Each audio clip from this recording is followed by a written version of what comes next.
My husband and I decided to do this program because we were at one of the lows in our marriage. There's highs and lows, and we were at a low, and our communication and our intimacy was not where we wanted.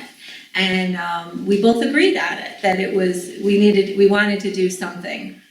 So we had done a program with Elsbeth and Freddie a couple of years ago. And although we had lots of programs to choose from, we thought this was the one that would really make a difference in our intimacy and communication. And it did. So what we got out of it was we are able to connect in a different way, in a deeper way. We were looking for deepening our relationship, so that's really great.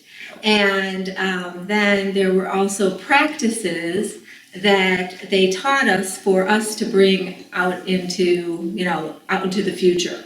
So we definitely gained a lot of things here, and Dan can probably speak to some in particular. And as we go forward, we have practices to use for the rest of our life and our marriage.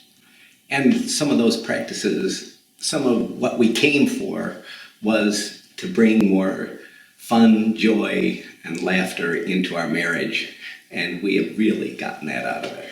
And Elsbeth worked with me with just such a trusting, loving way to pull out of me a high school pain that has been with me for 30 some years, and let that go and get it out of our relationship so that I can just enjoy my wife of 27 years to the fullest.